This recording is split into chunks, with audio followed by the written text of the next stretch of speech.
Welcome, everybody. How many of you are family caregivers here today? Wonderful. All right, I found my people. How many of you are professional caregivers? All right, I want you to take good notes so you can transmit this to the people you're guiding through caregiving.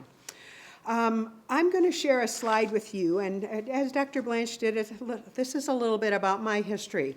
I started working with people with Alzheimer's disease when it was still called organic brain syndrome, which dates me, doesn't it?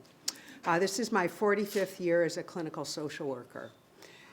And I often start talks with this quote. This is a beautiful quote. If you've seen the movie Roxanne with Steve Martin, this is the same story, but this is the story, the play Cyrano de Bergerac. And if you know that story, Cyrano, the swordsman with the great big nose, falls in love with beautiful Roxanne, who thinks he's ugly.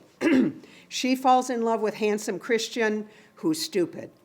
And so Christian tries to woo her, and he stumbles, and so he pleads with Cyrano, write beautiful love poetry for me, and Cyrano does. And Christian is killed in a sword fight. Cyrano lives many other years, and then as Cyrano dies, Roxanne is holding him in her arms, and he recites this poetry. And she realizes that she has been in love with Cyrano all the time. And she says these beautiful words, I have loved but one man, and I have lost him twice. And that, unlike many other diseases, describes the trajectory of dementia family caregiving, because we love someone dearly and we see ourselves losing them over time, and then eventually they die. So it is one of the few disease trajectories where the people who eventually are grieving that death are having two successive painful grief episodes. So I'm a grief therapist, and I'm also a dementia care specialist and a palliative care social worker and a geriatric social worker. And one thing I can tell you is use the moment for today. Use your today that you have with the person that you're caring for. You may have a tomorrow with that person, but you may not have the opportunity for the same tomorrow. So over the course of this beautiful conference, you're going to have many people stand up and tell you how to do self-care, and you're going to get all these wonderful tips about self-care, but I know a lot about family caregivers, and I know they don't do it. So I'm not going to give you those tips for self-care. I'm going to tell you why you need to think about doing it. All right? So what we're going to do is talk about trying to find balance. And I will start very politely by telling you there's actually no such thing. This is an aspiration, not a prescription. But we do need to find balance as caregivers. And here's some things we need to reflect on. And oh, goodness. There we go. All right. All right. So caregiving, we want to just recognize flat out it's a burden, okay? It's a burden. Now, you will say to me, and I'm very used to family caregivers pushing back on me. You're not going to hurt my feelings. And you will say to me, Kathie, it's not a burden. I love my dad. I love my wife. How many of you have said that? You don't have, oh, no one's going to confess, all right? But you have said that. I'm not saying burden as though it's a bad thing. The reality of burden is that is the price of love.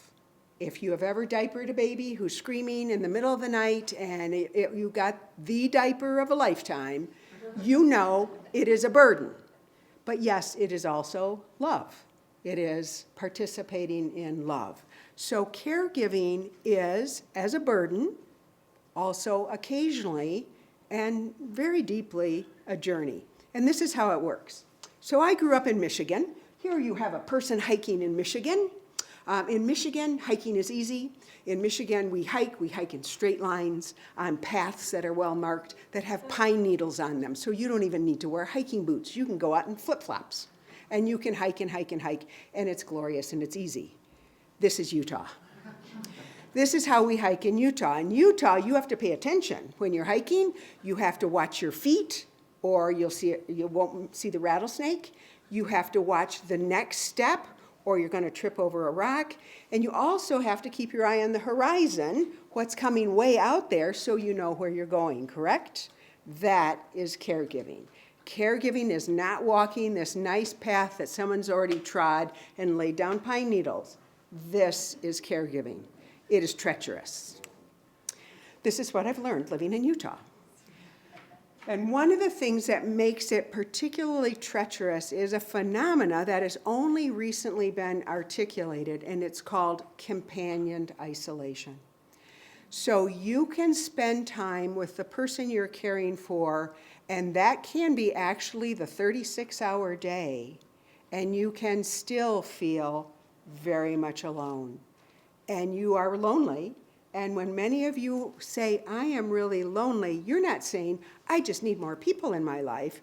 You're saying, I'm lonely for who I had with this person. Okay? Now, we have to be absolutely judgment-free. I have never met a person who said, gee, when I grow up, I hope I have dementia so I can be a burden. That never happens. But these changes happen, and the dynamic of a relationship does change. And instead of pushing back on that, we need to be aware of it, we need to prepare for it, and we need to shape our caregiving and our balance finding with that in mind. So we have to worry about loneliness. Loneliness is not simply the absence of other human beings, and it's not just an issue with older adults. 1/3 of adults, middle-aged and up, feel lonely. Loneliness is the feeling of being alone, and you can walk through any large cathedral, church, ward house, anywhere in the world, and see very lonely people walking out the front past hundreds of people who love them and still feel very much alone. That's an internally regulated experience. But fully a fourth of older adults are also socially isolated. If we're going to tip the needle on loneliness, we have to move the needle on social isolation. You can all check that today because you came. All right, look around the room for a second. You are not alone in this work. Please repeat that after me. I am not alone in this work. Whoa, that was unimpressive. I am not alone in this work. I am not alone in this work. Thank you. All right. Social isolation is a lack of social connections. It is objective. Loneliness, subjective. Social isolation, objective. But it brings risks, and these risks are not insignificant. Social isolation increases our risk of premature death from all causes. That risk of death is larger than the risk that comes from smoking cigarettes. Poor social relationships can lead to heart disease, increased risk of stroke. And remember, our guiding principle is here is the person you're caring for needs you to be a caregiver. So let's not put ourselves in the line of fire for a stroke or heart attack. Loneliness is also associated with higher rates of depression, anxiety, and suicide. And in Utah, we are seeing suicides by caregivers. Loneliness is among heart failure patients increases their risk, emergency room hospitalization. But this is important for all of us. Social isolation increases our risk ourselves of having dementia. So the antidote for social isolation is social engagement. I'm a professor. Come on, there's a test. Dementia, social isolation, and loneliness. And I think that the orange is a little faint here, so let me just walk you through this. Let's start with cognitive impairment. Cognitive impairment of the person that you're caring for can lead to social withdrawal because it's hard to navigate people with cognitive impairment out in the outside world, isn't it? And it's easier to stay home or stay in a very small group. That leads to social isolation, which leads to isolation not only of the person living with dementia, but of their family care partner, which leads to loneliness, which leads to reduced social stimulation, which leads again to the risk of cognitive impairment. So you can pick any one of those arrows and chop it, and you're starting our help, our ability to break this cycle.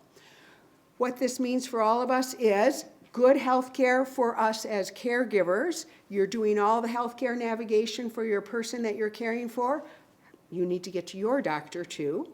And self-care, but I am not the one proselytizing that today. Address the natural causes that lead to loneliness.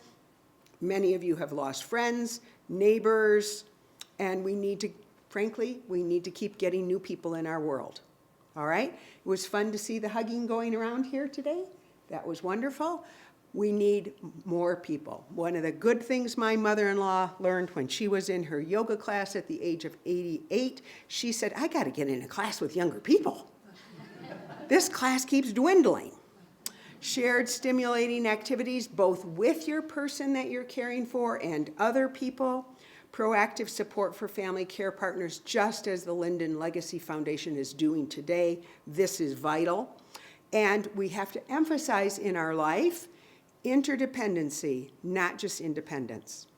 I learned this lesson when I moved west of the Rockies. In Michigan, no one uses the expression, pull yourself up by your bootstraps. We don't have bootstraps in Michigan. This is the land of the cowboys. And cowboys do believe, I'm tough, I can do it.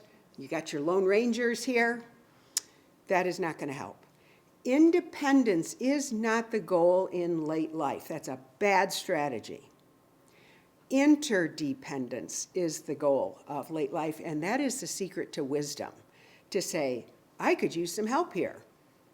I mean, I haven't cleaned my house in years. I hire it out. And, that doesn't hurt my feelings at all. I can say, I could do it better than they could, but, I don't want to do it. And so I'm happy to be interdependent that way. We all need to think that we, as caregivers, are one flu episode from having the whole thing collapse. So we need other people in that orbit. And for all of us, again, wisdom. I enjoy my time alone. I'll bet some of you do too. Got a beautiful garden. I would love to be sitting out there, but all of you would be watching me, so that'd be no fun at all. I like solitude. But we have to find that balance between social engagement and solitude. Good for you if you love your own company. Now, how do we do this with social engagement? This is critical, and now this is on all of us. So I'd like you to turn your attention from the person you are caring for and loving very much, or perhaps frustrated with today. Turn your attention from that person to the broader community. Because what we're talking about, when we're talking about transforming dementia care or any sort of social care, is creating compassionate communities. And this is what we mean by that. This is from Thomas Friedman. The more people are anchored in communities where they feel connected, protected, and respected, the more people are ready to reach out and experiment. The less they feel connected, protected, and respected, the more they'll want to build walls to protect themselves from change. I want you to think about that. What does this mean for us as family caregivers who are trying to support a person who's becoming increasingly debilitated? What that means is this. In that healthy community, just imagine you're that community. People are connected. They live lives within a safety net of care where I feel I could call you and say, I really need a little help right now. It supports inner relationships. It's characterized by trust. I know I can trust you to show up. Equips citizens to navigate the wider world. We don't think about our adventurous ability to go out in the world is because we have roots that keep us secure. So we have to be connected. Citizens of a compassionate community also need to be respected. They're listened to, cared for, cared about, and encouraged to share their own gifts and talents with each other and with the larger world. They are honored for being who they are. That's enough, not for what they do or what they have.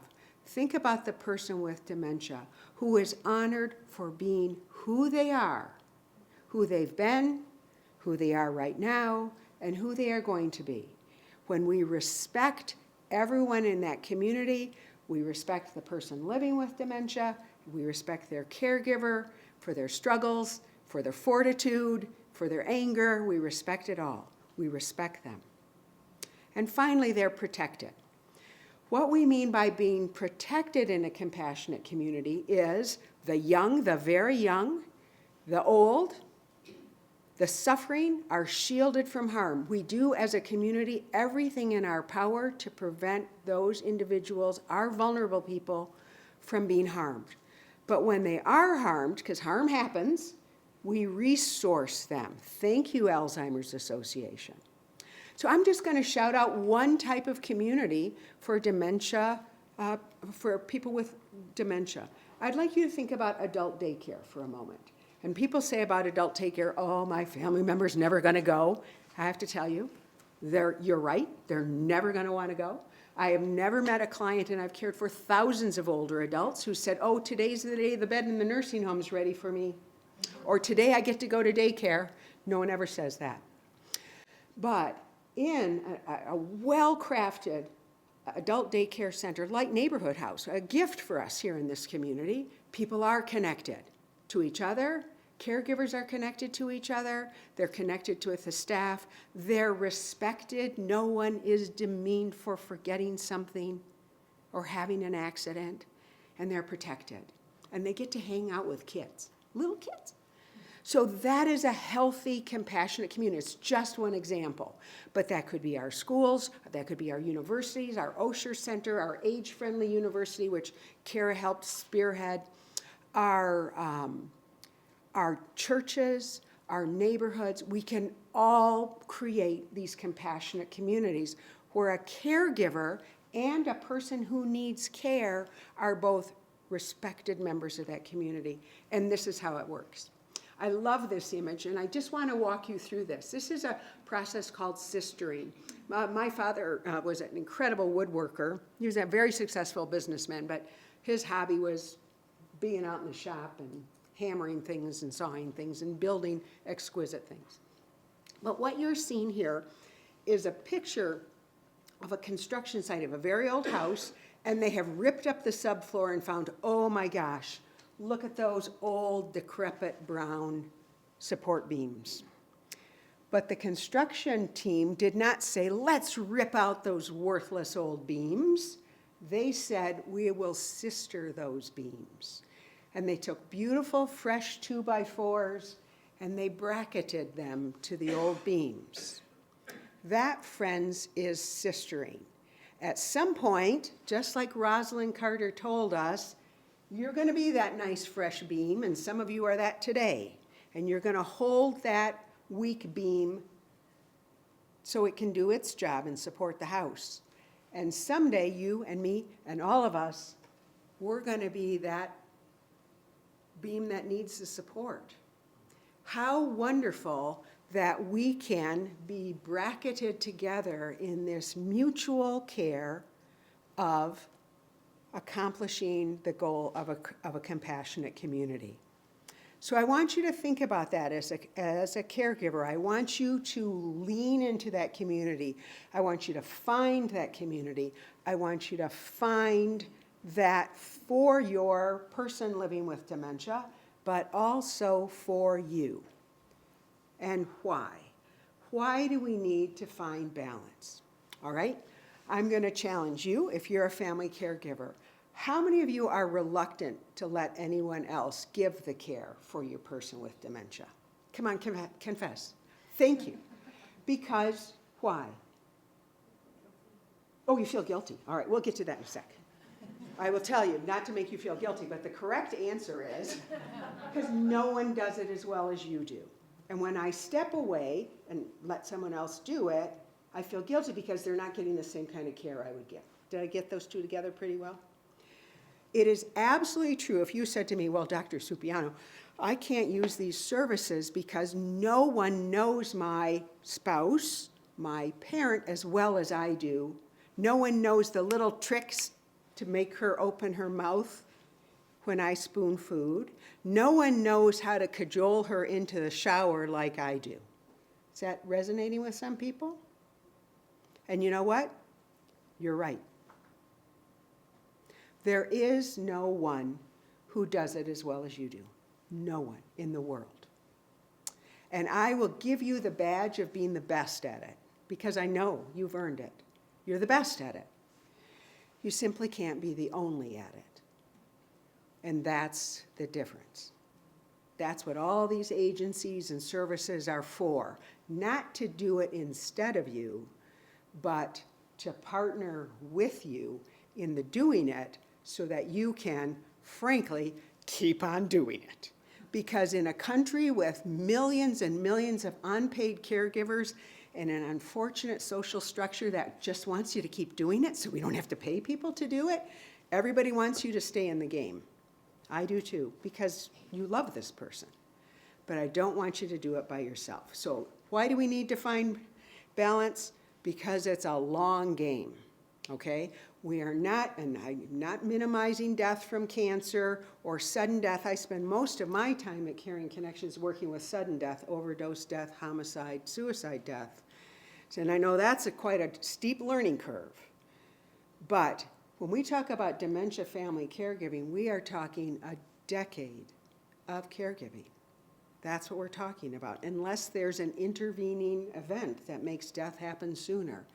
So for that long game, you're going to need skills. I'd already promised you I'm not the one teaching you skills. You'll have Katie Young teaching you skills, and you'll have the Alzheimer's Association teaching you skills. This is the why.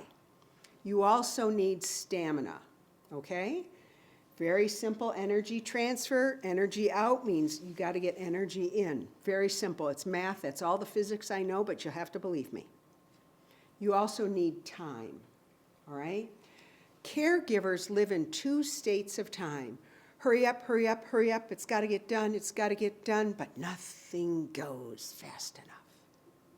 And there's just like this, I have to hurry, yet I'm walking through sludge. And that's the reality of time, but you do need more time. You need more time, and usually that means other people, companions, have to offload some of your tasks. No, I'm a therapist. I'm a group therapist. I am actually an international expert on group therapy. You are so lucky to have me here today. But I can tell you, I can sit down with every one of you and give you my best hour of therapy, and you would say, and I'd say, you're doing a great job, and you would walk out of the room saying, she told me I'm doing a great job. She has to say that. She's my therapist. But if I got you in a room of other caregivers, and you said to you, you know, I know you're tired, but you really are doing a great job, you'd believe Daryl, wouldn't you? You wouldn't believe me.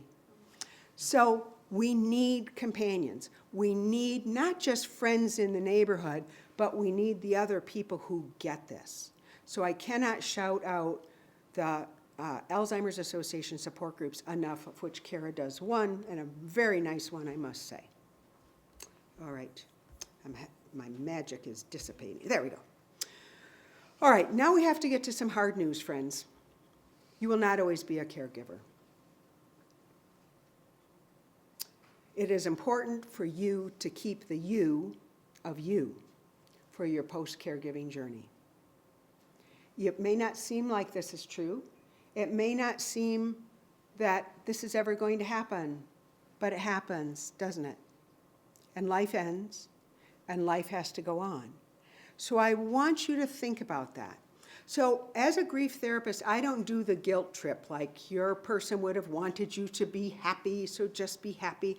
I don't know that because I don't know your person, so I can't say that that's true.